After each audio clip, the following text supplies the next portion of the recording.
Greetings, everyone. So, there's been a rumor that's been persisting for the last couple of days, and I thought about making a video on this, but then I'm like, nah, I'll just make some next videos and maybe do some Lords of the Fallen, on the 13th. But then it cropped up again, and that rumor is that Disney might buy EA.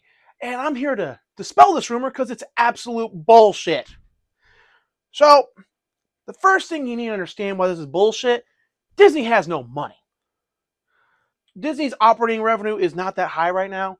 A lot of their movies have failed. Their parks are on decline. So right now, the company's really struggling. And on top of that, Disney's soon going to have to buy the last third of Hulu from Comcast, which should close around the end of this year.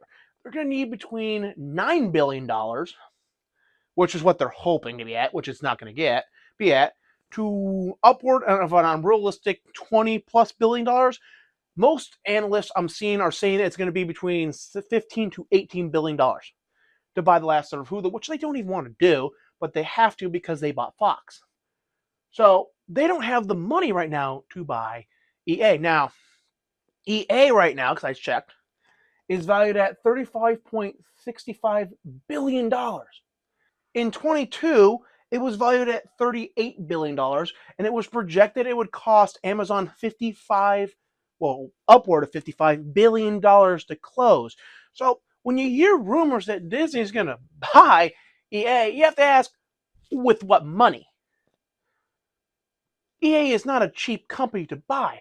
Now you're probably wondering, well, why is it so expensive? And the answer to that question is very simple. It has a very large back catalog of IPs, and each of those IPs are evaluated at a certain level, and that contributes to the overall cost, because when you buy EA, you buy their entire back catalog, which you can then revive any and all franchises that you have purchased. So that's all factored in. Plus, then there's revenue you can make by re-releasing the franchises or individual games, and yada yada, you get the point. So, and the second part here, Alice, and this is the best part. So, Iger right now might be stepping down from the company. Now, I don't fully believe that he's going to step down, but he has been talking about how much he regrets stepping back into the CEO role. Or more realistically, he regrets now having to inherit the problems that he himself created by stepping back into the CEO role. And then adding to his misery, Nelson Peltz, who I said was basically just throwing enough rope on the ground for Iger and his cronies to hang themselves when he stepped back from his last hostile takeover attempt, is back, and this time he's going out for blood. He wants to seat himself on the board, and then he also wants to seat an unknown amount of other people on the board, and there's a good chance he may actually succeed. So why is that bad? So there has been rumor and, well, actually an outright accusation to the SEC that Disney hasn't exactly been forthcomingly honest about their books. In other words, they are, flat out lying, which is a felony for the executives. So Iger really does not want anyone other than his cronies on the board, because then people will be able to find out, hey, what's actually going on? What are they talking about? Are they actually following their fiduciary duty? So Iger has to fend off another hostile takeover attempt, which he's realistically not going to be able to do. Nelson Peltz will probably get one or two, if not all, the board seats he wants. Now, he ain't going to beat BlackRock, and he ain't going to beat Vanguard. Those two will maintain their seats because they have a sizable chunk of the company. But he can unseat other people if he gets enough investors to agree with them to unseat them. What are the chances of that happening? Well, actually pretty good.